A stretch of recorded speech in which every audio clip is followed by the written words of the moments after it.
Hey, what's up, y'all? So, if you notice, I haven't been recording anything lately because my wheelbase is gone. I've had to send it back to Moza to be repaired, or actually to send me a replacement, and they have done so. So, it should be here Saturday. But, I've had all this time off to just sit and chill and play other games and relax and kind of do other stuff. And watched this recent F1 race and thought, you know what, it's about time that I start entering into the world of F1 talk on this wonderful channel.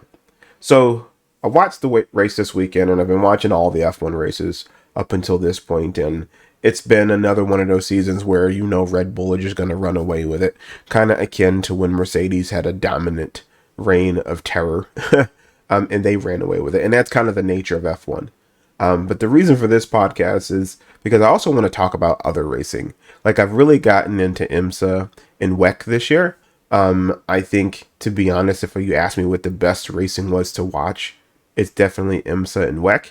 Just because the World Endurance Championship and IMSA, they do the multi-class racing. And if you've been watching my channel lately, I've been doing a lot more multi-class racing as opposed to F1. Primarily because the W13 is absolute garbage. And it's just really hard to drive. The W12 is significantly better. I will be joining a league called Light Speed Racing League, and I am really looking forward to joining because they're racing the W12. It's a really great league, a lot of good drivers, a really great team. So, and then my RSH Motorsports, which is awesome. Those guys are great. I've had a really great time racing with them. I just haven't been able to get on. I've been sick. I've been under the weather. I don't have a wheelbase. I've had family obligations, so it's been very busy quite a bit lately. With older kids and sports and toddlers who need all your attention, not a lot to go around to anywhere else. So, but again, like I said, I've been watching a lot more racing this year than I have in the past.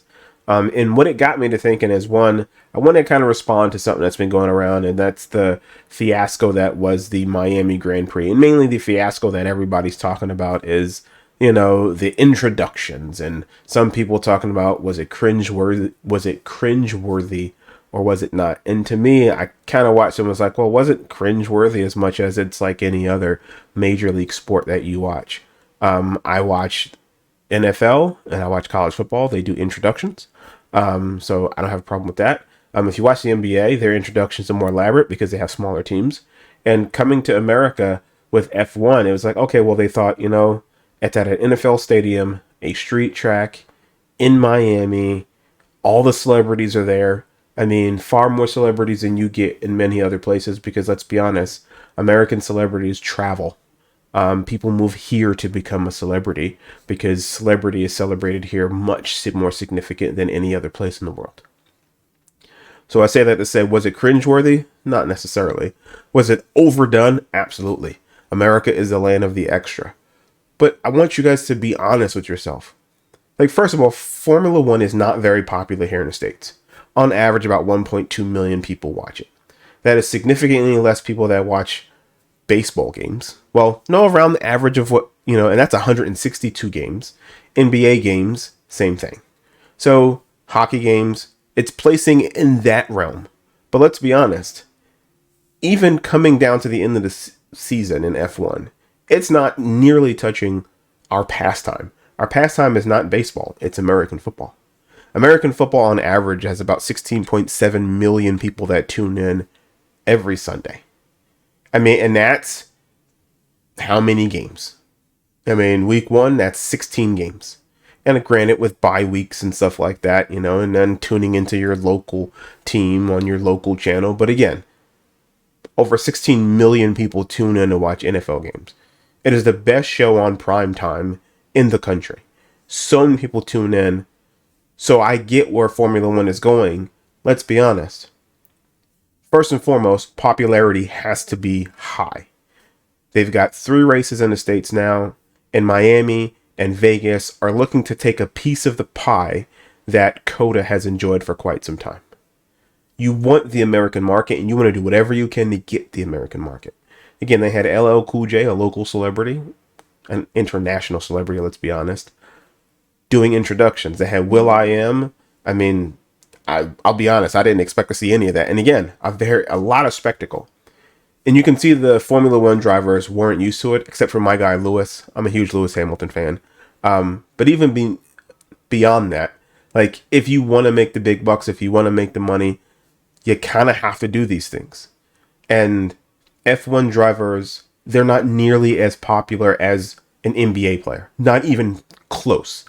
I mean, Lewis has millions of followers. He has more followers than anybody in Formula One. And he's attained that level of following because he's social, because he gets out there. F1 drivers by nature seem to be more introverts. They want to race their car, they want to get on track, and I keep hearing about this purity of the sport nonsense. Stop the purity of the sport. The sport needs to grow. The sport needs to make money. If you want to continue to see races and innovations and races in places that you've never seen, I'd love to see a race on the continent of Africa. I mean, come on, there's plenty of tracks. But again, at the end of the day, was it cringeworthy? Was it similar to that you would see in a American professional sport? Absolutely. And again, as much as people think they don't like it, how many of you tune in? How many millions of people tune in to watch the NBA finals, to watch NBA playoffs? How many tune in? I mean, you've got the NFL traveling overseas and selling out stadiums. These are American sports that are pastimes to Americans. And millions of people are showing up to watch on TV. Hundreds of thousands of people are packing stadiums every year. The NFL sells out every time it travels overseas instantly. So again, I say to you, is it cringeworthy or is it trying to capitalize on a market that doesn't really exist here? Because again, 1.2 million people who watch F1 when it's the only race. Let's be honest. It's kind of akin to the NFL. The NFL has 16 games during the regular season. Then it has the playoffs. So you're having 21, 22 weeks of NFL football. Well, you have 23 races in F1. So it's spanning an entire longer period as well. They have to capitalize on the dough, let's be honest, and it's all about the money. So again, I say to every F1 driver, every F1 fan, you want this to come and you want it to be big. And if you don't like it, do like most people. They don't tune into the pregame. They turn on the race, they watch the race, and they keep it moving. You didn't have to watch any of it. I mean, that's what makes me laugh. People have forgotten how to change the channel, and I think that's utterly hilarious. Change the channel. If you don't want to watch it, tune out. Peace. I'll see you when the race starts. I want to see all of it. Even if I go, I can do without it. I mean, not a big fan of Will Buxton, but they all bring value. They all have things that they bring, and even he does. So it is what it is. But I want to talk about IMSA and WEC. So I just started watching, and I am a noob, really, to both of these series. And I think the racing there is significantly better than what you're seeing in F1. It doesn't have the popularity. It doesn't have the flair. Which is crazy because the cars are far more... You can understand those cars significantly more than you can understand anything that F1 is putting out there. I mean, F1 cars aren't even roadworthy. At least in IMSA and WEC, you have cars that are roadworthy. And even the prototypes have similarities to real cars. Front headlights, windshield wipers. I mean... What? It's a closed cabin. You open the door to get in and get out, unlike open wheel driving. But again, IMSA and WEC has been amazing. I'll be honest, watching the hybrid cars on track has been absolutely great. Again, being a noob myself, it's been like, okay, how do I follow again?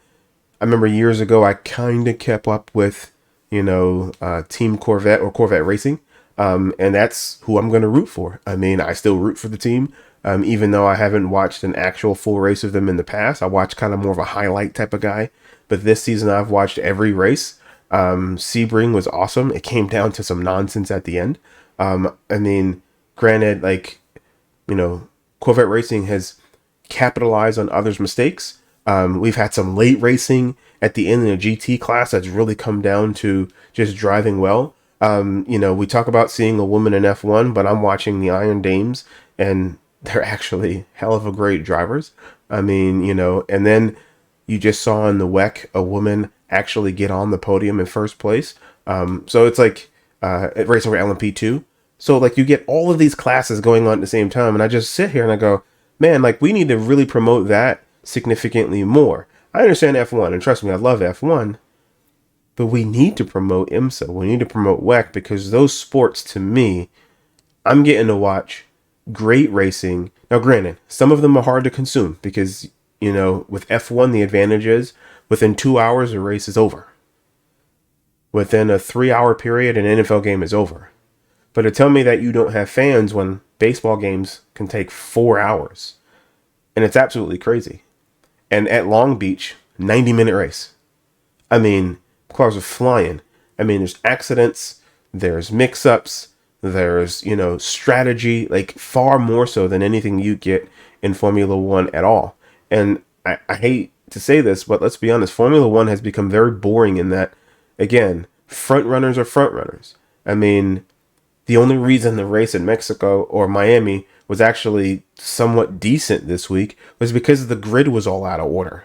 I mean, you had, Kevin Magnussen in fourth. I mean, you had Lewis Hamilton in 13th. You had George Russell again out qualifying them because of another mistake that Lewis made, or was it a team mistake? Again, just more things happening on an F1 grid this week, and that caused us to think, oh my God, Checo's going to win. And as always, Max showed he's the most dominant racer right now in the best car. So, best driver gets the best car, dominant.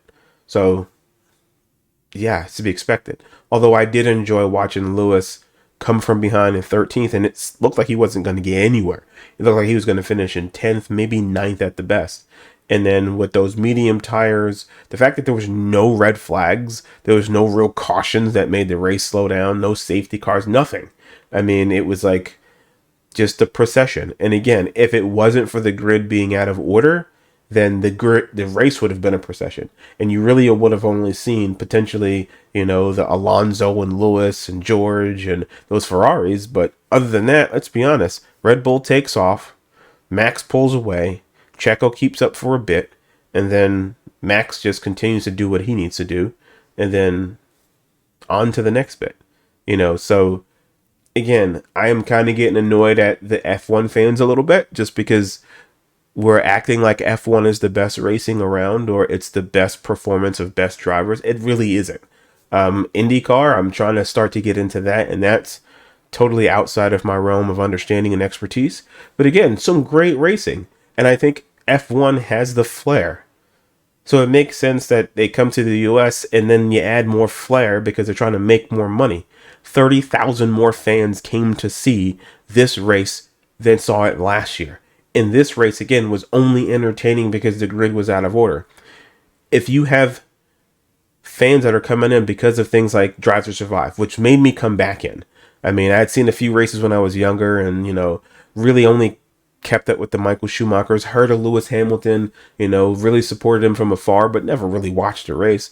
And then I needed that entry point, and Drive to Survive became that entry point to go, you know what? I'd watched documentaries on the Ayrton Senna's well before Drive to Survive. I've watched stuff about Michael Schumacher. I've watched stuff, and it was like, you know what? I need that entry point. And that entry point was Drive to Survive because it kind of reintroduced me to the sport and kept me up to date about the rules and things that were going on. I remember Curves and I remember playing in the F1 games when I was younger, but again, didn't really follow the sport much at all. So for me, and for many fans, and again, stop with the fair weather fans or new fans, or like, I love F1 just as much as the person who's been watching it for 30, 40, or all their life. It doesn't matter. If you love the sport, you love the sport. But it has become a procession. It has become the team with the most money, spending the most money, or even during a salary cap. Red Bull really benefit from getting their car right initially. They got it right from the start. Almost. Because Ferrari actually, if they could get out of their own way, Ferrari probably could have been the champions last year. At least constructors. I mean, because Carlos Sainz is a really hell of a good racer, as well as Charles Leclerc. I mean, so I sit here and I say again, like, stop with the F1 is better than it's not. Like, a lot of the races turned into, oh, okay. I mean, Baku was really boring. I mean, yeah, just really boring. Now, for all of you talking about the the sprint weekend that happened last weekend, the first reformat where sprint kind of was only in it's in its own bubble, didn't really affect the race on Sunday or quali on Friday. How'd you like all that practice that took place? Let's be honest. You really enjoyed P1, P2, and P3? Like, do you really watch all of the practices? Or do you watch the highlights? Or as opposed to, you know what, you get one practice, 60 minutes. And I can see, and to be honest, make it 90 minutes. Give them 90 minutes to figure it out. But to me, 60 minutes is kind of a sweet spot, because what it forces you to do is you got 60 minutes. You better get on track. You better give your laps. If you have a mix up, if you don't get it right, then you end up suffering. And then you get competitive racing. And granted, the sprint shootout and the sprint race, the sprint shootout, to me, I'd love to see an open, like, you got 20 minutes, get on track and quali. All cars. There's no Q1, Q2, Q3. Get rid of that. If it's going to be a shootout, I don't want to see a one lap, although one lap is cool too. If you play the F1 games, you get one lap. Or like iRacing, you get 2 laps. You get your warm-up lap, and you get 2 laps to prove your best time. So maybe go to the iRacing format. But again, I want everybody on track. I like the idea of everybody on track and just everybody figure it out. So, I don't know. On track, everybody's sprinting. I believe that's the F2. Like, they all run on track. They're all racing at the same time. And then they figure it out. And you quali. Like, again, sprint races, you can run a sprint format race, and you can run a versus grid race. Like, again, make it more entertaining. They're doing all these things to get fans to join and to make the racing better. Because otherwise, like I said, you sit with the Mercedes domination, you sit with the Red Bull dominating, the Ferrari. Like, it's the nature of the sport. You have one team, you have the best driver and the best car. And I don't even know if it's necessarily the best driver and the best car, because, Max is a great driver, but Lewis is a great driver. George is showing you that he can be a great driver. To be honest, I love it more akin to, if you watch the NFL on any given year, you have teams that make the playoffs. And those teams bring hope to those communities. They bring hope to that state, hope to that city. Well, same thing should happen with F1. Like, at the end of the day, it would be great if I'm sitting there watching and I could have Lando Norris potentially leading the F1 season. Lando is phenomenal, and I'd love to see him competing. But because, again, even though they went with this, limit or salary cap sort of structure when it comes to performance in cars and what you can actually do, it's not really the same. You can't really, you still have teams who don't spend up to the cap. So then you still have teams that are spending at the cap and trying to make sure they stay under the cap. We have teams like Haas, they can't even meet the cap. They can't even get to the cap.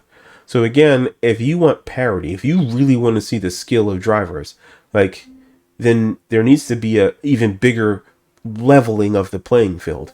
Because seeing the top 2 just fight for it all the time, not very fun. So, yeah. So again, it's my first foray. Post-race, again, glad to see Lewis go from 13 to 6. It was interesting watching those Ferraris fall back. I don't know what's going on with that car. Seems like the winner, they haven't made any adjustments. I can see that Mercedes have made adjustments, but again, why they stuck with the same darn platform, but they've got a lot of upgrades coming to Imola, and I love Imola. So I'm hoping that when we get to Imola, we have far more competition. Now, granted, that Red Bull's going to run away with it. They already have the fastest car, and they're akin to the Mercedes years when they were dominant. Although I do find it interesting that everybody's shocked that Mercedes is now saying, wait a minute, we got to bring it back. Because Red Bull did the same thing to them. This is what they do. It seems like one team gets way out in front. They dominate. They're so far out ahead that now everybody's upset and say, hey, we got to bring them back. Party modes, DAS, all these things that Mercedes did when they were dominating, what did Red Bull do? No, we got to bring them back. We got to get rid of this. We got to get rid of that. We got to remove these things. We got to bring them back to the field to bring back competition. So now Red Bull is dominating in there, which makes me laugh. Again, the whole sport's a bunch of hypocrites. But Christian, I don't know, kind of rubs me the wrong way. But he knows how to push people's buttons. But again, he talks about, well, just develop your car. Yes, every team develops it. But you did the same thing to Mercedes when they were dominating. But again, these ebbs and flows. Red Bull held their level of domination with Sebastian Vettel. Mercedes dominated for a significantly longer period. Then now Red Bull is back with that level of domination and a great driver.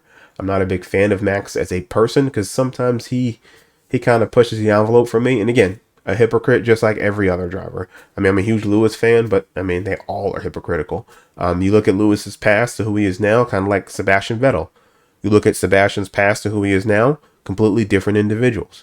When they were in the heat of it, trust me, they probably were similar to Max in many ways. And so that's why Max kind of annoys me right now, just because he gets mad when George kind of takes the inside and pushes him out. He did the same thing to Lewis, his first title.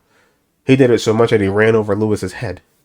So that's what happens when you don't give me room. Well, I mean, George was there. He had every right to it like you did. But again, I digress. So F1 has got to capitalize on the market. They've got to make the money, and they got to make the money while they can. Please watch the WEC. Please watch IMSA as well. I think you will enjoy it. I want to learn more about the sport, so if you have feedback or things that I should talk about, please by all means share them with me. If you enjoy this video, and hopefully there's more to come, my wheelbase should be here soon. But my goal is to update and upgrade to a SemiCube 2 Pro. I've been wanting one for a while, and I've been debating getting the VRS, but I think I'm just going to save up the money, maybe do a little Uber on the side just to justify the extra $100+ a month. Makes my life easy, get it at zero interest, and why not? So as always, if you like, thumbs up, subscribe button, notifications on, and I'll talk to you later. Peace.